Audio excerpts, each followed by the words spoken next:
When Chicago heiress Charlotte Van Allen lost a suitcase containing $100,000 in cash, she never expected the man who returned it would change her life forever. Marcus Reed, a humble mechanic, could have disappeared with enough money to transform his world, but he chose honor over greed. What Charlotte didn't know was that her vengeful ex-fiancé was watching from the shadows, ready to destroy the beautiful connection growing between them with lies, manipulation, and a scandal that would test everything they believed about love and loyalty.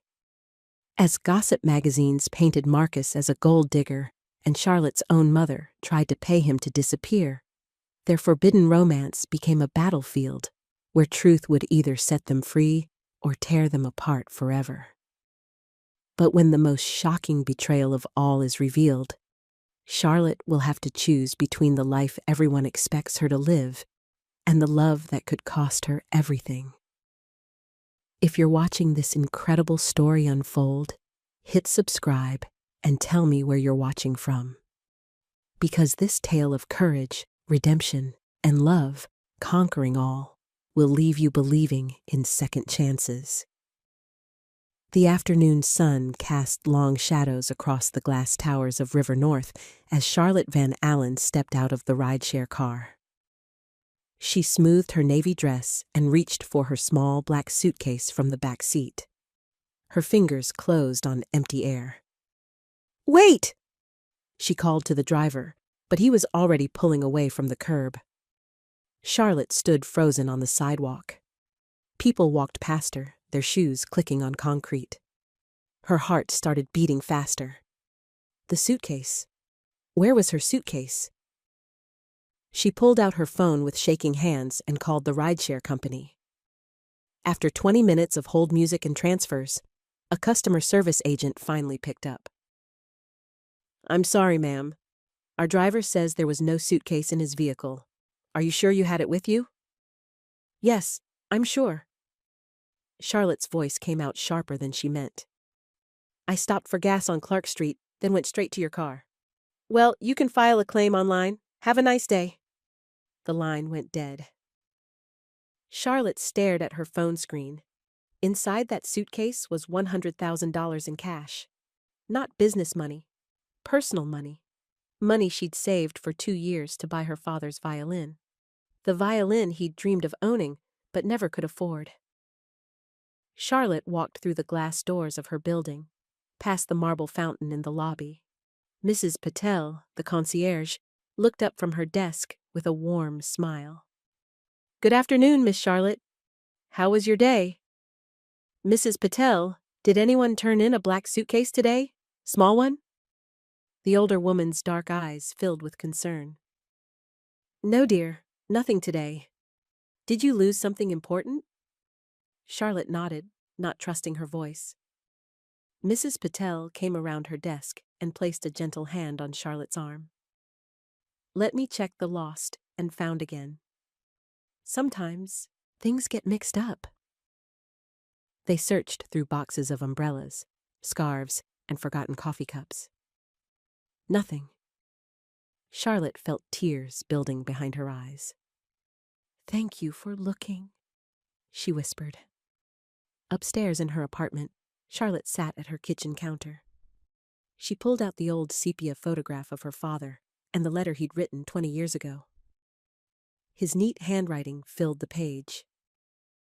"My dear Charlotte, someday when I can afford it, I'll buy the violin that Giuseppe Aldolfini made in 1962.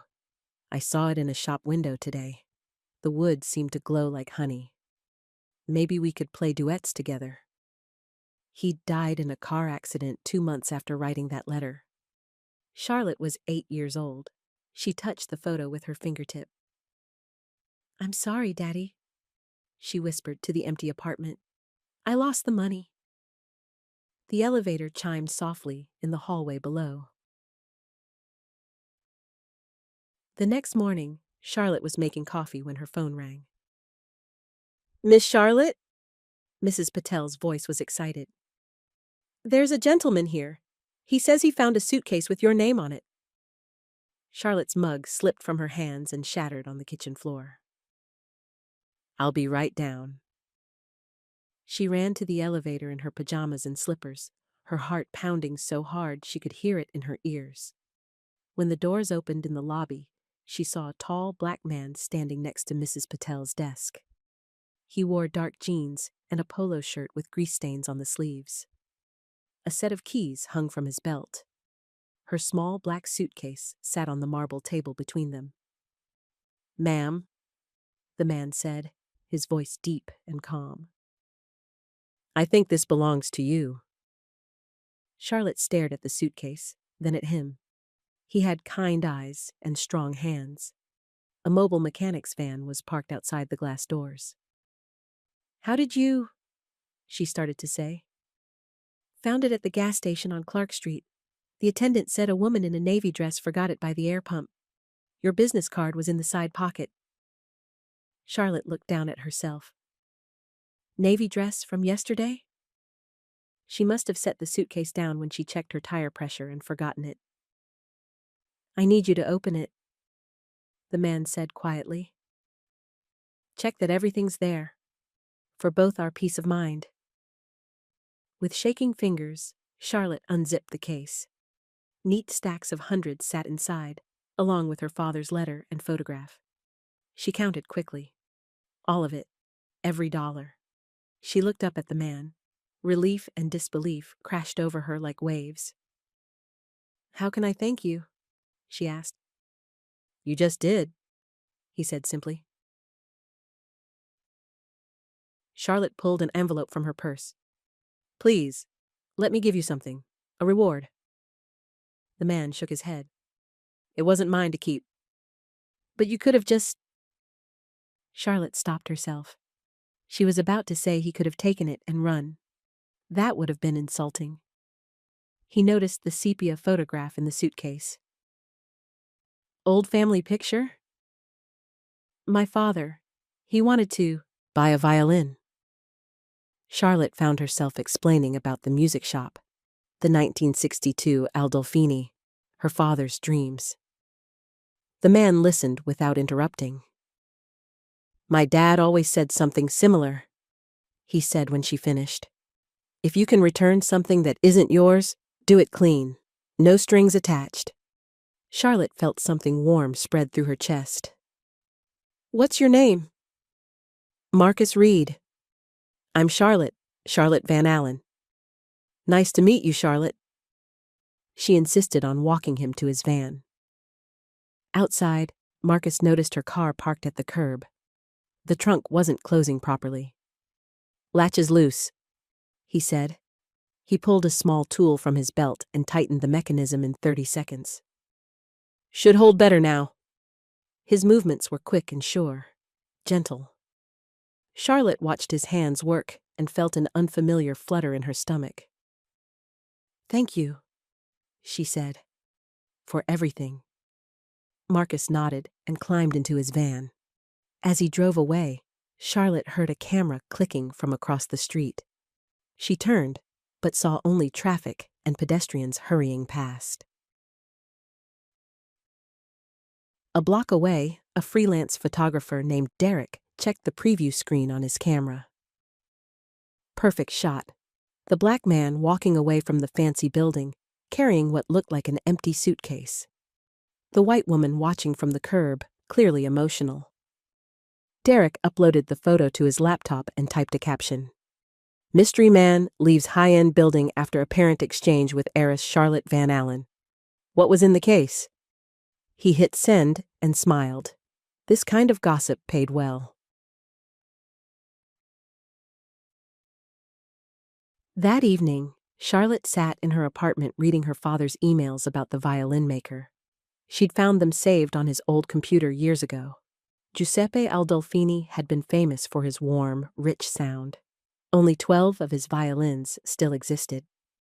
Her phone buzzed with a text from Owen Hart, her ex-fiancé. "Heard you had some excitement today. Everything okay? I can arrange discretion if needed." Charlotte frowned. How did Owen know about the suitcase? She texted back.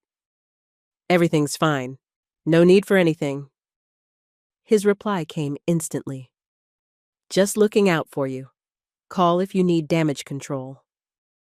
Damage control? Charlotte set her phone aside and tried not to think about what that meant.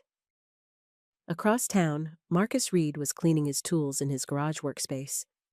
The day had been good. 3 mobile calls, all successful repairs, and returning that suitcase had felt right. He thought about Charlotte's face when she'd counted the money. The relief in her eyes. The way she talked about her father with such love. Marcus didn't know that his photo was already spreading across social media. He didn't know that tomorrow, everything would change.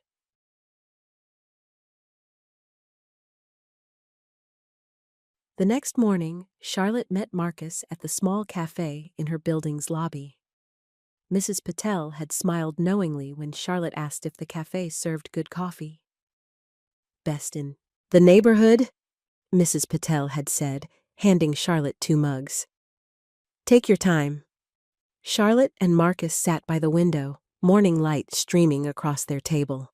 She'd wanted to thank him properly, without the shock and confusion of yesterday. So you're a mobile mechanic, she said. ASE certified. I bring the garage to you. Marcus smiled. Easier than towing your car somewhere and waiting all day. That's smart. Do you like it? Love it. Every car has a different problem. Keeps me thinking. Charlotte found herself relaxing for the first time in days. Marcus had an easy way of talking. He asked about her work at the Art Foundation, listened when she mentioned her college degree in music. You play violin? He asked. I try to. My father taught me basics before he died. I've been taking lessons as an adult, but I'm still pretty terrible. Practice makes progress, Marcus said. That's what my dad always told me about working on engines. They talked about favorite songs, the lake breeze, small things that felt important. Charlotte glanced at her watch and was surprised to see an hour had passed. Marcus noticed too. I should go. Got 3 calls this morning. Outside, Charlotte offered him a ride to his van. He chuckled. I'm parked around the corner, but thank you. As they walked, Charlotte felt lighter than she had in months. Marcus had a way of making complicated things seem simple. Problems that could be solved with the right tools and enough patience. Neither of them noticed Derek the photographer sitting on a bench across the street, taking more pictures. That afternoon, Charlotte was organizing her father's sheet music when her mother appeared at her front door. Darling, Vivian Van Allen said, letting herself in with her spare key. We need to talk. Vivian was 55 and elegant in the way that only came from decades of charity galas and board meetings. Her gray hair was perfectly styled, her cream-colored suit immaculate. I've been hearing interesting things about you and a mechanic, Vivian said, settling onto Charlotte's white sofa. Charlotte felt her chest tighten. What kind of things? That you've been seen with someone who... Vivian paused delicately. Someone who might give people the wrong impression. The wrong impression about what? About why a man like that would be visiting a woman like you. Charlotte set down the sheet music with more force than necessary. A man like what, Mother? Charlotte, please. You know how this looks. For optics alone, you should distance yourself. Distance myself from someone who returned my lost suitcase? From someone who did the right thing when he could have just kept $100,000? Vivian's eyebrows rose. 100,000? In cash? Charlotte, what were you thinking? I was thinking about buying Daddy's violin, like we talked about. With cash? That's exactly the kind of behavior that starts rumors. Charlotte walked to her kitchen window and looked out at the lake. The water was gray today, matching her mood. Marcus Reed is a good person, she said quietly. He didn't have to return that money. I'm sure he's perfectly nice, But perception matters, darling. Your reputation. My reputation should be based on the truth. Vivian sighed. The truth and what people believe aren't always the same thing. Charlotte's phone buzzed on the counter. She picked it up and saw a notification from a gossip website. Her blood ran cold as she read the headline. Van Allen heiress in cash exchange with mystery man. The photo showed Marcus walking away from her building and her standing on the curb. The caption was worse. Sources say Charlotte Van Allen was seen handing over a suitcase to an unidentified man yesterday afternoon. What business could Chicago's youngest heiress have with a stranger? Oh, Charlotte whispered. Vivian leaned over her shoulder and read the screen. This is exactly what I was worried about. That evening, Charlotte called Owen. She was angry and confused and needed answers. How did you know about the suitcase? She demanded when he answered. Charlotte, honey, I have connections all over the city. People look out for you. People spy on me, you mean? Owen's voice turned soothing. Not spy, protect. This Marcus Reed situation could get out of hand fast. There is no situation. He found something I lost and returned it. Is that what you're going with? The question hung in the air like a threat. Charlotte felt something cold settle in her stomach. Owen, did you have something to do with that article? Of course not, but I can help you manage it. I know people who can make stories like this disappear. I don't want it to disappear. I want people to know the truth. The truth is complicated, sweetheart. Sometimes a simpler story serves everyone better. Charlotte ended the call without saying goodbye. Across town, Marcus was getting strange looks from his neighbor. He'd just finished an oil change when his phone rang. Marcus, buddy, said Tony, one of his regular customers. You picking up cash delivery jobs now? Heard you're moving up in the world. Marcus frowned. What are you talking about? Nothing, man. Just heard some talk. You be careful, okay? After Tony hung up, Marcus felt a prickle of unease. He'd done the right thing with the suitcase. So why did everyone suddenly seem to think he'd done something wrong?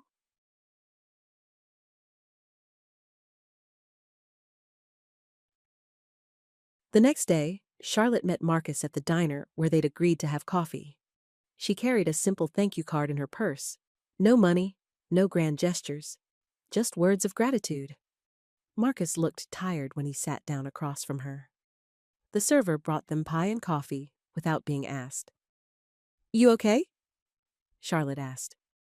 Been getting weird calls all day. People asking about delivery services and cash. Pickups. Marcus rubbed his forehead. I think someone's spreading stories about us. Charlotte's heart sank. She pulled out her phone and showed him the gossip article. Marcus read it twice, his jaw getting tighter each time. This makes it look like, he started, like I paid you for something. I know. They sat in silence for a moment. The pie grew cold between them. Marcus, I want you to know that I never... I know, he said quietly. I believe you. Charlotte felt something loosen in her chest. Thank you. She mentioned the violin shop, how she was still planning to make the purchase next week. Would you like to come with me? I could use a friend there. Marcus nodded. I'd like that. When they left the diner, Charlotte's phone started buzzing with notifications. More comments on the gossip post. More speculation about what had really happened between the heiress and the mechanic. She pocketed the phone and forced herself to smile at Marcus. See you next week? Yeah, he said. See you next week. As they walked in opposite directions, Charlotte felt the weight of other people's opinions settling on her shoulders. The conflict was public now. Every choice she made would be watched and judged. She thought about her father's letter, about the violin that had waited 60 years for someone to love it. She thought about Marcus's steady hands, and honest eyes.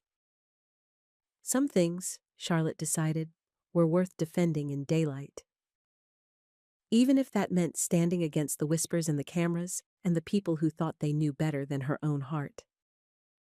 The next morning, Charlotte called Mrs. Patel from her apartment. "Mrs. Patel, I need to ask you something. Do you remember what time that gentleman arrived yesterday?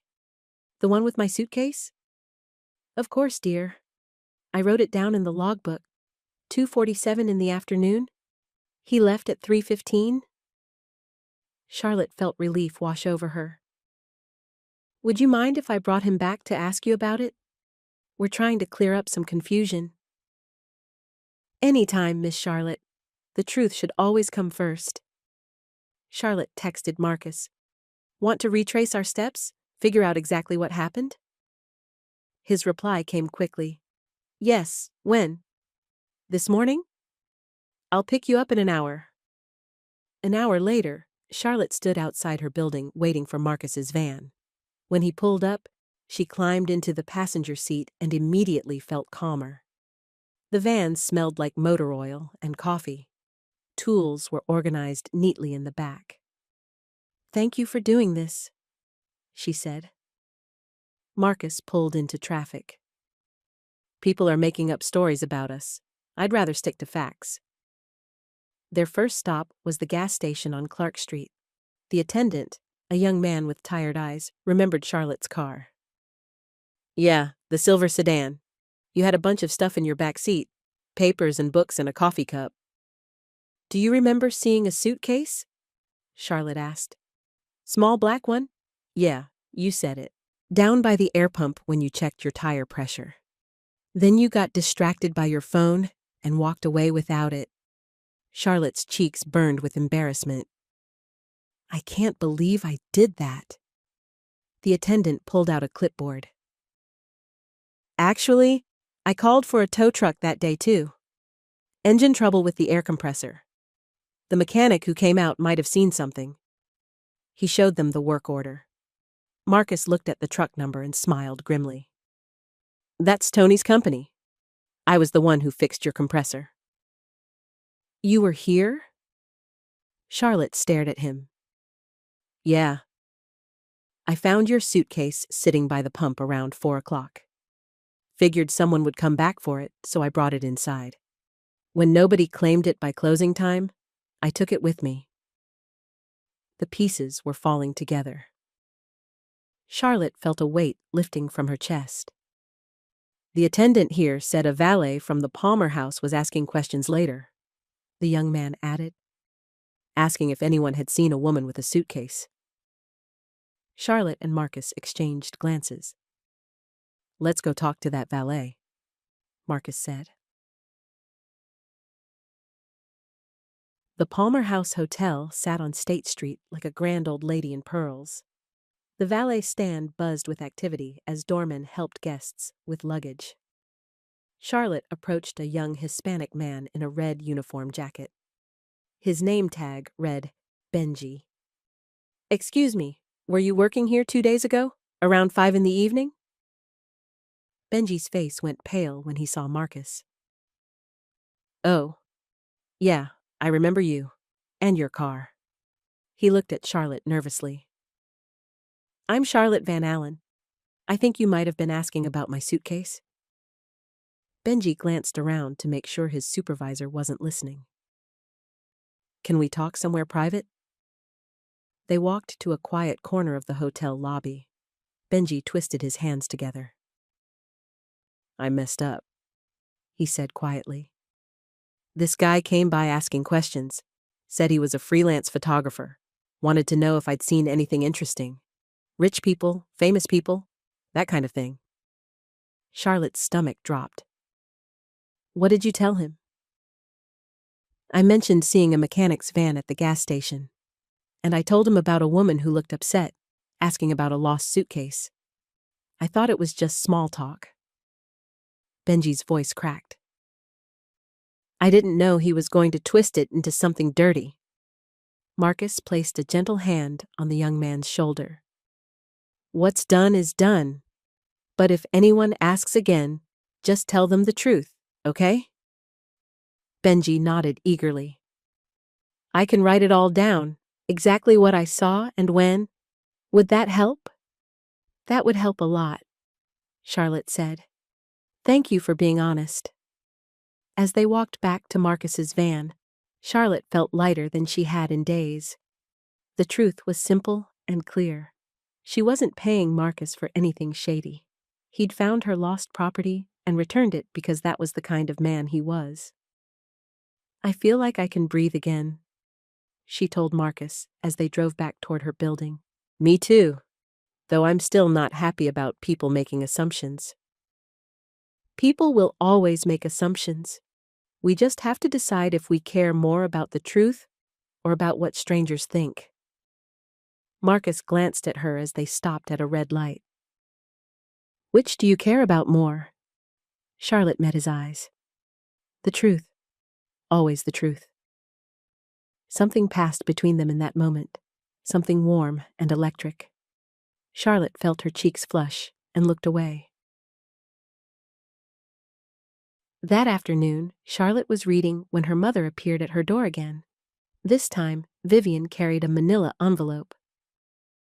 I've been thinking about our conversation yesterday, Vivian said, settling into the living room. I have a solution. She set the envelope on the coffee table between them. Charlotte could see legal documents inside. What is this? A non-disclosure agreement and a generous thank you payment for Mr. Reed's honesty. $50,000 for returning your property. Charlotte stared at her mother. You want to pay him to go away? I want to pay him for his trouble and ensure this situation doesn't escalate. It's a win for everyone. Mother, Marcus already refused a reward. He said it wasn't his to keep. $50,000 is different from whatever small amount you offered. This is serious money. Charlotte pushed the envelope back toward her mother. He won't take it. Everyone has a price, darling. And if he truly is as honorable as you think, he'll appreciate having this conversation handled discreetly. By discreetly, you mean he signs an NDA promising never to talk about knowing me? Vivian's smile was patient.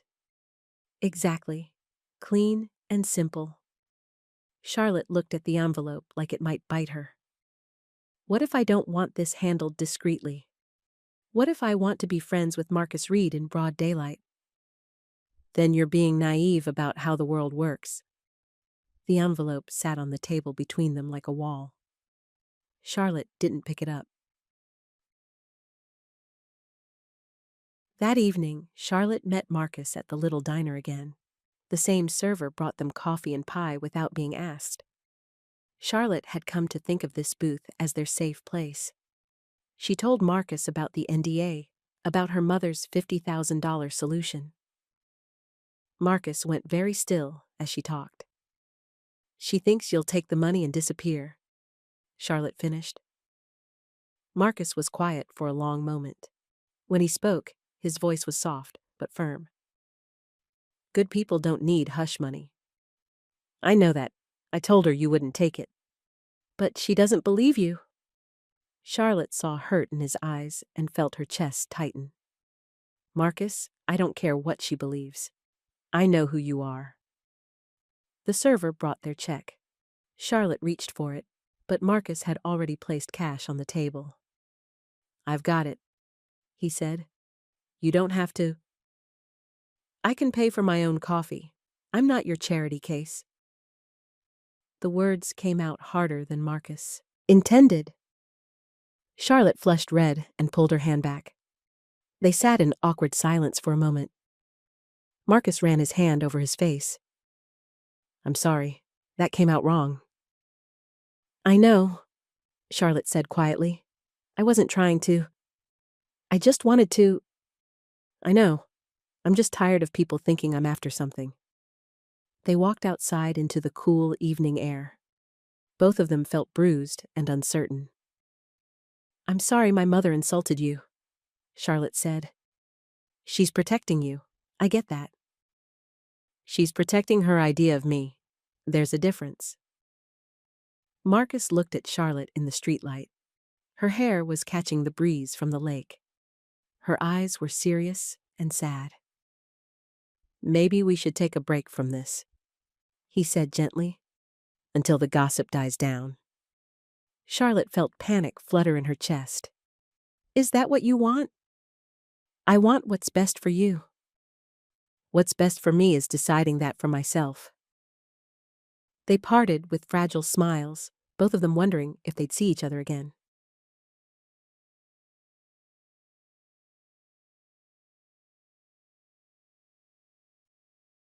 The next morning, Charlotte called the violin shop downtown. The owner, Mr. Torelli, had been holding the 1962 Aldolfini for 3 weeks while Charlotte arranged financing. I'd like to come in today, she told him, to complete the purchase. Wonderful. Do you have the documentation we discussed? For a purchase this size, I need to verify the funds are legitimate. Charlotte's heart sank. What kind of documentation? Bank records showing the source of the cash. Nothing complicated, just proof that everything is above board. After she hung up, Charlotte realized she needed help. The bank statements were complex, full of investment terms she didn't understand. She needed someone practical and calm to help her organize everything properly. She needed Marcus. Charlotte texted him, I know we said we'd take a break, but would you come with me to the violin shop? I could use a friend. His response took 10 minutes. Of course. What time? They met at the shop in the afternoon. The small storefront smelled like wood shavings and rosin. Violins hung on the walls like sleeping birds. Mr. Torelli was a gentle Italian man in his 70s. He welcomed them warmly and brought out the Aldolfini violin. The instrument was beautiful, honey-colored wood that seemed to glow in the shop's soft lighting. Charlotte showed him her father's letter and the bank statements. Mr. Torelli read everything carefully. This is quite touching, he said, holding the letter. Your father had excellent taste. Giuseppe made this violin in his finest period. Marcus asked intelligent questions about the wood and craftsmanship. He admired the grain pattern and the way the varnish had aged. Mr. Torelli warmed to him immediately. You'll bring what we discussed by tomorrow? Mr. Torelli asked Charlotte. Yes, everything properly organized. Outside on the sidewalk, Charlotte felt hopeful for the first time in days. We did it. We're actually going to make this happen. Your father would be proud, Marcus said. Charlotte looked up at him. Standing this close, she could see gold flecks in his brown eyes. Thank you for coming with me. Thank you for asking. A cyclist rode past them on the sidewalk, slowing down as he passed. Charlotte didn't notice him take out his phone. She was too busy looking at Marcus and feeling her heart do something complicated in her chest.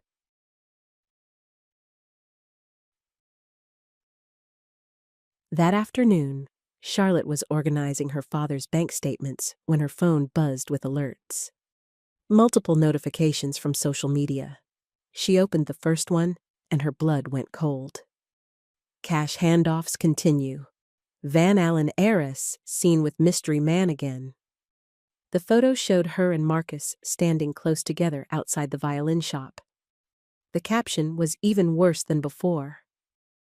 Charlotte Van Allen continues her secret meetings with unidentified man. Sources say cash exchanges are ongoing. Charlotte scrolled through the comments. People were calling her naive. Others suggested Marcus was taking advantage of her. Some comments were much uglier. She called Owen immediately. Did you see this? She demanded when he answered. Just saw it myself. Charlotte, this is getting out of hand. This is exactly the same photographer? The same writing style? Owen, I know this is you. Owen's voice stayed smooth and calm. That's a serious accusation. It's not an accusation, it's a fact. I would never do anything to hurt you. Then stop this. Call off your photographer friend. I don't know what you're talking about. Charlotte hung up, her hands shaking. She called Marcus next. Have you seen the news? She asked. Tony just sent me a link. Charlotte, I'm getting calls from customers asking if they should be worried about me. I'm so sorry. This has to stop. I can't have my business reputation destroyed over a suitcase. Charlotte heard the frustration in his voice and felt her heart break a little. What do you want to do? I don't know. I just know this isn't fair to either of us. Early that evening, Charlotte called Marcus with an idea. Meet me at the Riverwalk? I want to try something. She brought her rental violin and a small music stand. When Marcus arrived, she was setting up near a bench that overlooked the water. What's this? He asked. I've been practicing scales for weeks. I want to try playing something real, something my father would have recognized. Charlotte placed the violin under her chin and drew the bow across the strings. The melody that came out was simple, but sweet. A folk song her father had hummed when she was little. Her technique was basic, but the emotion was real. A few people walking past stopped to listen. An elderly couple on a nearby bench turned to watch. Marcus stood beside her, amazed by her courage. Playing music in public took confidence. Charlotte's cheeks were pink with concentration, but she didn't stop until the song was finished. The small crowd clapped. Someone dropped $1 in her violin case, making her laugh. That was beautiful, Marcus said. I was terrible, but it felt good. They packed up the violin together. The sun was setting over the lake, painting the water gold and pink. Charlotte felt peaceful for the first time in weeks. I've decided something, she said as they walked along the water. What's that? I'm not going to hide anymore. I'm not going to apologize for being friends with you, or pretend this is something it's not. Marcus stopped walking. Charlotte, I know it's complicated. I know people are watching and judging. But I like you, Marcus Reed. I like spending time with you. And if that bothers people, that's their problem. She turned to face him fully. The evening light caught in her hair. Marcus felt something shift in his chest. Something warm and hopeful and terrifying. I like you too, he said quietly. They were standing close now, close enough that Charlotte could smell his aftershave and see the tiny scar on his chin. Close enough that when he reached up to touch her face, she didn't step away. Charlotte! The sharp voice cut through the moment like a knife.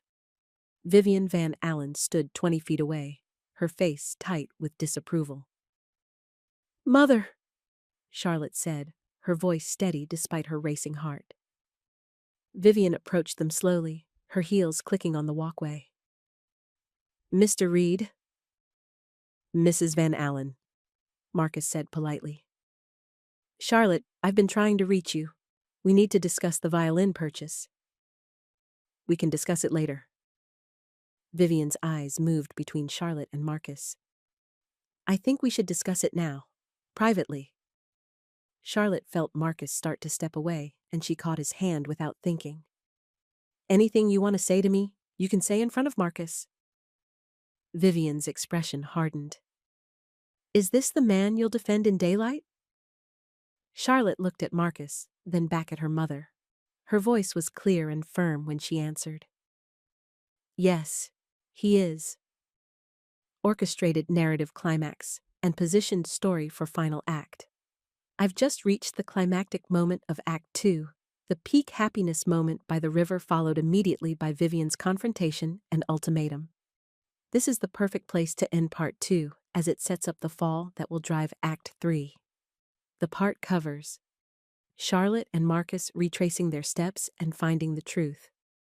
Benji's confession about the photographer. Vivian's NDA attempt. The tension over money, charity at the diner. The violin shop visit. The second misleading photo. The beautiful Riverwalk scene with Charlotte playing violin. The peak happiness moment when they almost kiss. Vivian's arrival and Charlotte's defiant choice to defend Marcus publicly. This is right around 3,000 words and ends on the perfect cliffhanger.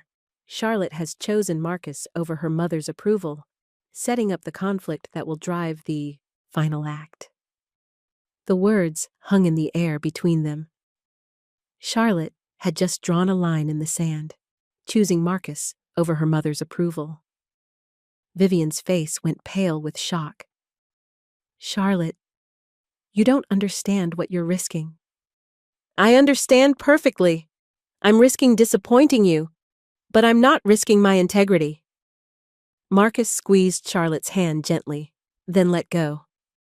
Maybe I should leave you two to talk.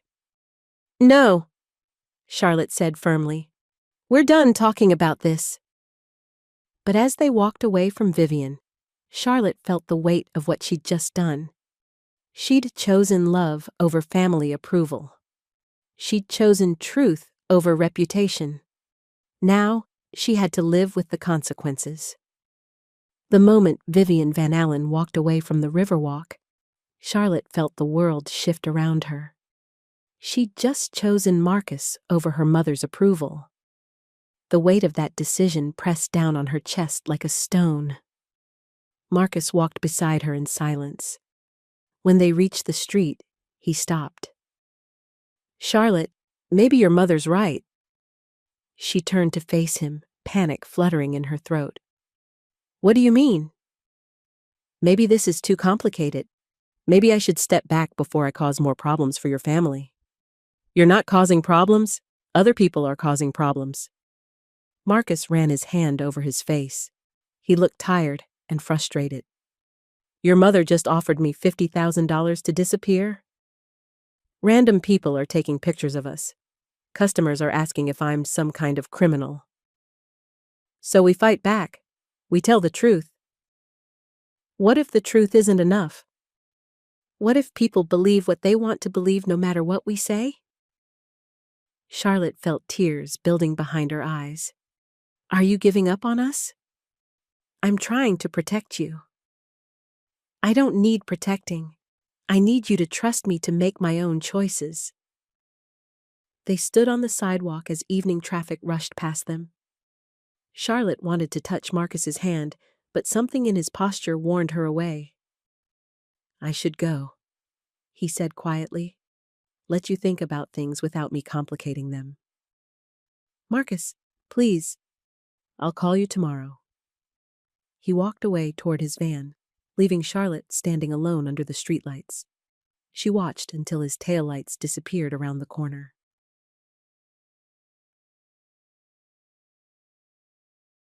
Later that night, Marcus was working late at his garage when footsteps echoed across the concrete floor. He looked up from the engine he was rebuilding to see Owen Hart walking toward him. Owen wore an expensive suit and a practiced smile. Everything about him screamed money and privilege. Mr. Reed, I'm Owen Hart, Charlotte's former fiancé. Marcus wiped his hands on a rag and straightened up. What can I do for you? I wanted to have a conversation, man to man. About what? Owen looked around the garage, at the concrete floors, the fluorescent lights, the tools hanging on pegboards. About Charlotte, and what's best for her. I'm listening. She's confused, right? Now. This whole situation with the suitcase has her feeling grateful and emotional. But gratitude isn't love, Mr. Reed. Marcus kept his face neutral. Is that what you think this is? Gratitude? I think Charlotte Van Allen lives in a different world than you do. Private schools, charity galas, board meetings. Eventually, she'll realize that. And you're telling me this because... Owen's smile never wavered. Because when she does realize it, I'll be here. I've known Charlotte for 10 years. I understand her life, her responsibilities, her future. What's your point? My point is that she'll choose her world. She always does. And when that happens, it'll be easier for everyone if you've already stepped aside. Marcus stared at Owen for a long moment. The man was smooth and confident and probably right about some things. Charlotte did live in a different world. She did have responsibilities Marcus couldn't understand. "Thanks for your concern," Marcus said finally. "But Charlotte can speak for herself." "Of course she can. Just remember what I said." Owen walked away, his footsteps echoing in the empty garage. Marcus stood alone under the fluorescent lights, listening to the hum of the compressor and wondering if Owen was right. Maybe Charlotte would choose her world after all. The next 7 days passed like a slow-moving storm. Charlotte practiced violin in her apartment each evening, the music filling the silence where Marcus's voice used to be. She drafted text messages to him dozens of times, but deleted them all. What could she say? That she missed talking to him? That her coffee tasted wrong when she drank it alone? Marcus buried himself in work, taking every mobile call that came in. He drove all over Chicago fixing cars and trying not to think about Charlotte's laugh or the way she'd looked at the violin in the shop window. On Wednesday, Charlotte almost called him when she saw a news story about a mechanic in Milwaukee who'd returned a wallet with $3,000. She wanted to share it with Marcus, to say, "See? You're not the only honest person in the world." She didn't call. On Friday, Marcus drove past Charlotte's building on his way to a service call. He slowed down, hoping to catch a glimpse of her through the glass lobby doors.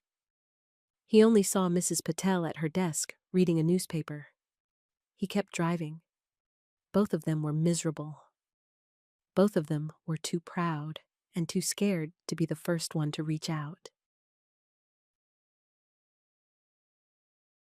On Saturday morning, Charlotte was waiting for the elevator when Mrs. Patel appeared beside her. "Miss Charlotte, forgive me for speaking out of turn." "Of course, Mrs. Patel. What is it?" The older woman's dark eyes were kind but serious. "When a good man knocks on your door, you should open it all the way. Half-open doors let in cold air and doubt." Charlotte felt tears prick at her eyes. "What if I already messed it up?" "Then you apologize and try again. Pride is a poor companion for a lonely heart." Mrs. Patel patted Charlotte's arm gently and walked back to her desk. Charlotte stood in the elevator, thinking about half-open doors and second chances.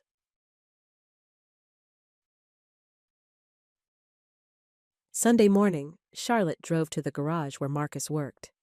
She'd never been there before, but she'd looked up the address online. The neighborhood was industrial, warehouses and auto shops and businesses that opened early and stayed busy. Charlotte felt out of place in her clean car and weekend clothes, but she kept driving until she found the right building. Marcus looked up in surprise when she walked through the open bay doors. He was wearing coveralls and safety glasses, his hands dirty with engine grease. "Charlotte, what are you doing here?" "I came to apologize." Marcus set down his wrench and pulled off his safety glasses. "For what?" "For letting other people make this more complicated than it needs to be. For caring more about my mother's approval than your feelings. For being scared when I should have been brave." She took a deep breath and stepped closer. "Marcus, I don't want to hide anymore. I don't want to pretend we're just acquaintances who happened to meet over a lost suitcase. What do you want?" "I want to finish what we started. I want to buy my father's violin and have you there with me. I want to tell anyone who asks that you're my friend and I'm proud to know you." Marcus studied her face. She looked tired but determined. Her hair was pulled back in a simple ponytail, and she wasn't wearing makeup. She looked real and honest and beautiful. "Your mother won't like it," he said. "My mother will have to accept it." The gossip will get worse before it gets better. Let it get worse. The truth is the truth. Marcus smiled slowly. You're sure about this? I've never been more sure of anything. He walked over to a sink and washed the grease off his hands. When he turned back to Charlotte, his eyes were bright with something that looked like hope. Okay then. Let's go buy your father's violin.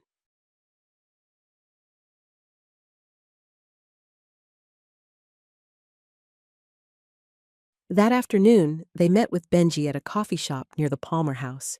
He'd written down everything he remembered about the day of the suitcase, including his conversation with Derek the photographer. I saved all our text messages, Benji said, showing them his phone. Including the ones where he asked me to keep looking for interesting stories about rich people. Charlotte scrolled through the messages. Derek had been very specific about wanting dirt on the Van Allen family. He'd offered to pay for tips about Charlotte's personal life. Benji, do you know who hired this photographer? The young man nodded nervously. He let it slip once. Said his main client was some banker who wanted to keep tabs on his ex. I thought it was creepy, but the guy paid well. Charlotte's blood ran cold. Did he mention the banker's name? Owen something. Owen Hart.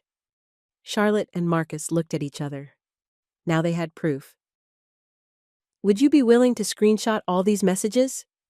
Charlotte asked. In case we need them later? Already did, Benji said. Soon as I realized what was happening, this Derek guy is bad news.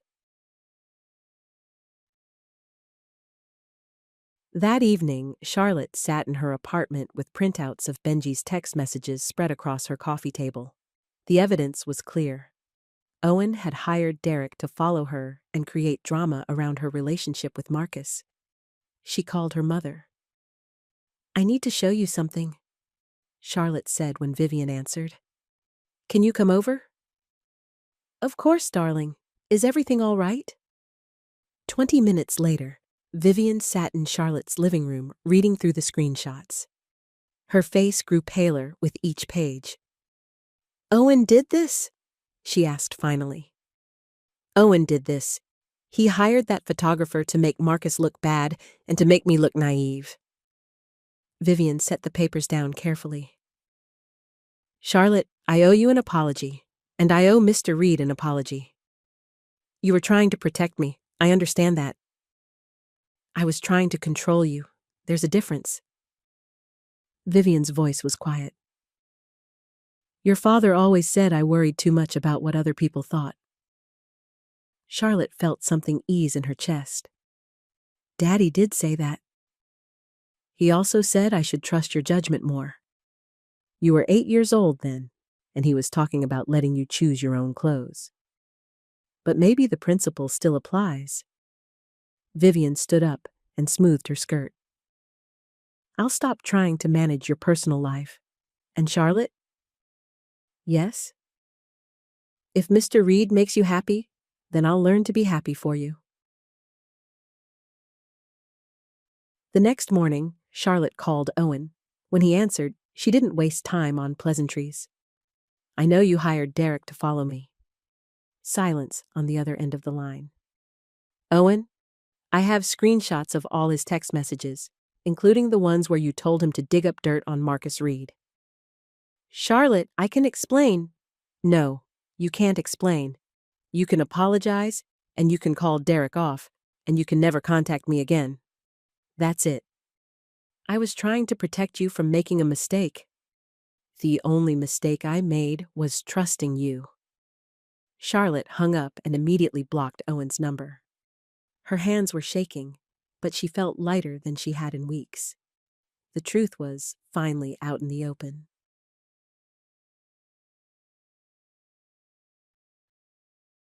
That afternoon, Charlotte and Marcus returned to Mr. Torelli's violin shop.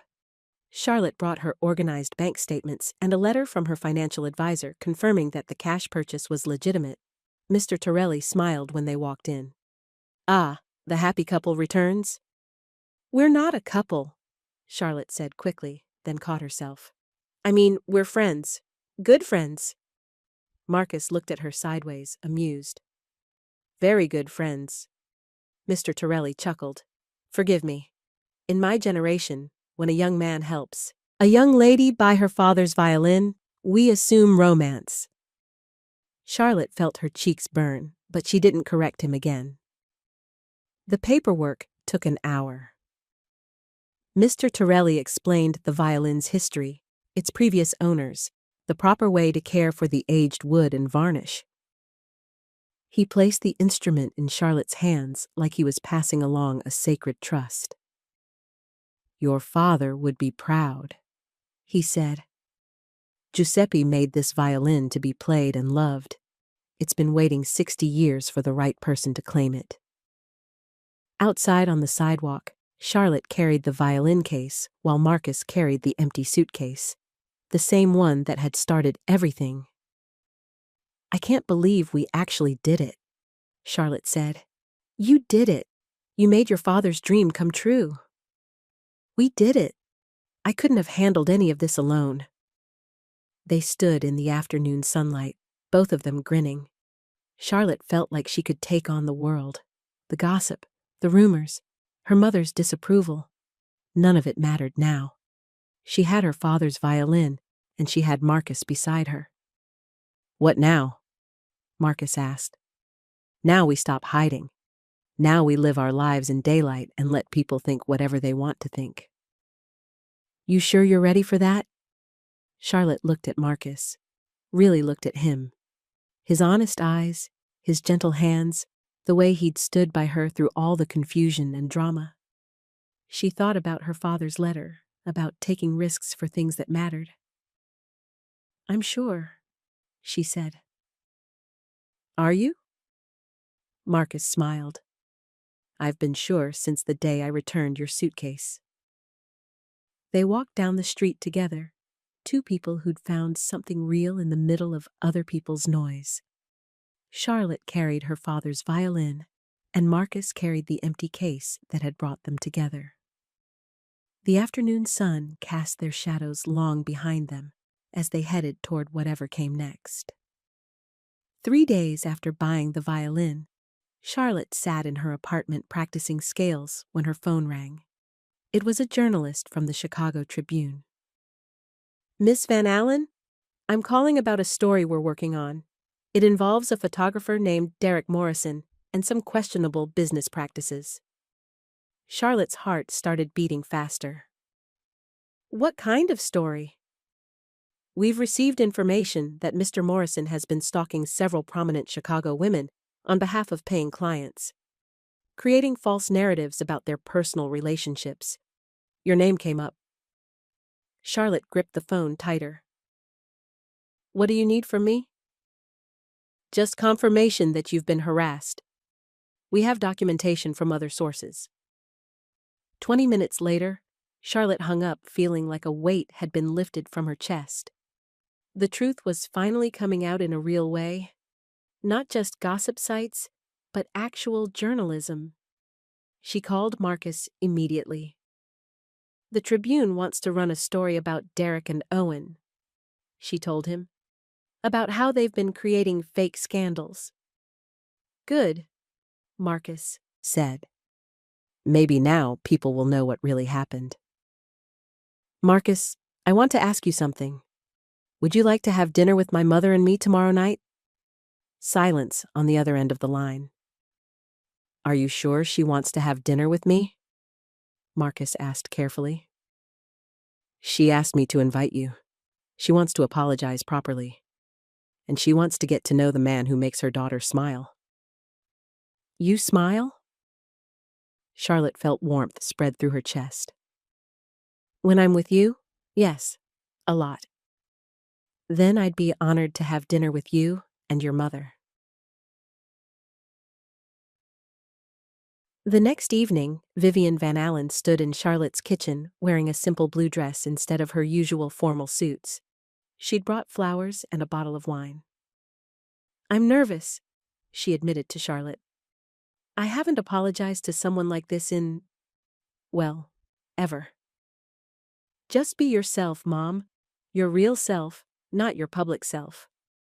When Marcus arrived, he wore dark jeans and a button-down shirt. He brought a small potted plant for Charlotte, rosemary that he'd picked up at a farmer's market. For your windowsill, he said. It smells good, and it's hard to kill. Vivian watched this exchange and saw something gentle in how Marcus looked at her daughter. Something protective, but not possessive. During dinner, Vivian asked Marcus about his work, his family, his plans. Not interrogating questions, but genuine curiosity. Marcus answered honestly. His father had been a mechanic too. His mother taught elementary school. He'd started his mobile business because he liked helping people solve problems. Charlotte tells me you refused a reward for returning her suitcase, Vivian said. Yes, ma'am. It wasn't mine to keep. Most people would have at least accepted something small. A thank you gift. Marcus met her eyes steadily. Most people aren't raised by parents who taught them that doing the right thing is its own reward. Vivian nodded slowly. Your parents sound like good people. They were. They both passed away a few years ago.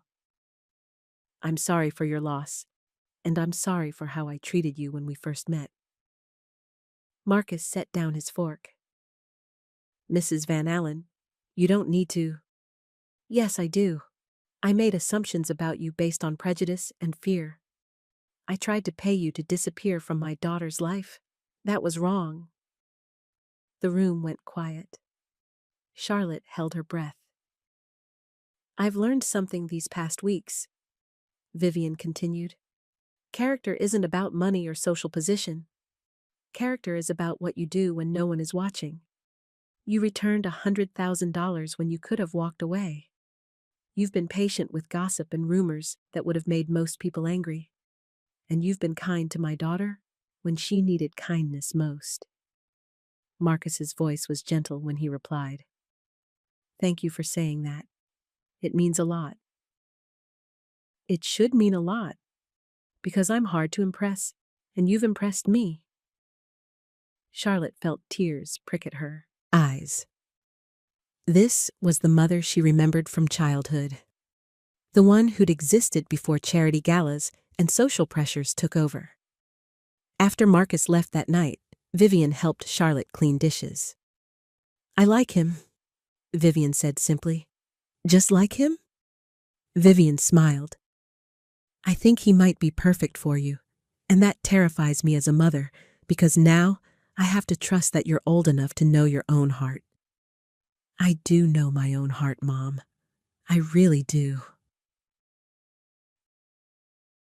The Tribune story ran 2 days later with the headline, Photographer Exposed for Stalking Wealthy Women, Creating False Scandals. The article was thorough and damaging. Derek Morrison had been paid by several men to follow their ex-wives and ex-fiancés, taking photos out of context and planting false stories. Owen Hart was named as one of the clients. By noon, Charlotte's phone was buzzing with messages from friends and acquaintances. People apologizing for believing gossip. People asking if she was okay. Charlotte sent one simple response to everyone. Thank you for your concern. The truth is out now, and I'm doing wonderfully. That afternoon, she met Marcus at their diner. The same server brought them coffee and pie without being asked, but this time she winked at Charlotte. You two are famous now, the server said. That newspaper story is all anyone's talking about. When they were alone, Charlotte reached across the table and took Marcus's hand. How do you feel about being vindicated? She asked. Relieved, but mostly I feel grateful. For what? For you. For the fact that you believed in me even when it would have been easier not to. Charlotte squeezed his hand. You made it easy to believe in you. They talked about small future things. Sunday farmers markets where she could buy more herbs, the music lessons she wanted to continue, whether Marcus would teach her basic car maintenance. "I'd like to meet your friends," Charlotte said. "The ones who worried about you when all this started. They'd like to meet you too. Though I should warn you, Tony's going to ask you a million questions about investment strategies." "I don't know anything about investment strategies. He doesn't know that yet." Charlotte laughed, the sound bright and easy. Marcus thought about how much he loved that laugh, how it made everything feel lighter. "Charlotte, can I ask you something?" "Anything." "What happens now? Between us, I mean." Charlotte felt her cheeks warm. "What do you want to happen?" "I want to keep having dinner with you. I want to hear you practice violin, even when you hit wrong notes. I want to fix your car when it breaks down, and bring you herbs when I see ones you'd like." "That sounds perfect to me." "Even if people stare when we're together? Even if some people never understand?" "Especially then. Marcus, I don't want to love someone in secret. I want to love someone in daylight." The word love hung in the air between them. Charlotte hadn't meant to say it, but she wasn't sorry she had. "Love?" Marcus asked softly. "Yes," Charlotte said, meeting his eyes. "Love." Marcus smiled slowly. "I love you too." That evening, they returned to the Riverwalk, where everything had changed a week ago. Charlotte brought her father's violin and a small folding music stand. "I want to try something harder this time," she told Marcus. "A real song, not just scales." She sat up near the same bench where they'd sat before. The sun was setting over the lake, painting the water in shades of gold and pink. Charlotte placed the violin under her chin and began to play. The melody was Amazing Grace, simple enough for her skill level, but beautiful enough to matter. Her technique was still basic, but the emotion was pure. A small crowd gathered as she played. A jogger stopped to listen. An elderly couple walked closer. A family with young children paused on their evening walk. Marcus stood beside her, close enough to catch the music stand if the wind knocked it over. Close enough to see the concentration on her face, the way she bit her lip when she reached for difficult notes. When she finished the song, the small crowd applauded. Someone called out, "Beautiful!" A little girl asked if she could touch the violin. Charlotte knelt down to the child's level. "It's very old and very special, but you can touch the wood here if you're gentle." The little girl traced the violin's edge with one finger. "It's pretty." "It belonged to my daddy. He loved music." "Does he still love music?" "I think so. I think he's listening right now." The family moved on, but Charlotte stayed kneeling for a moment, looking at the violin in the golden light. When she stood up, Marcus was watching her with something soft and amazed in his eyes. "What?" she asked. "Nothing. Just, you're incredible."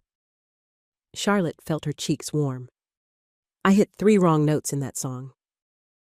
"I wasn't listening to the notes." They packed up the violin together as the sun touched the horizon. The lake was peaceful, with small waves lapping at the shore. "Marcus?" "Yeah?" "Kiss me." He laughed, surprised by her directness. "Right here, in front of everyone?" "Right here, in front of everyone." Marcus stepped closer and touched her face gently.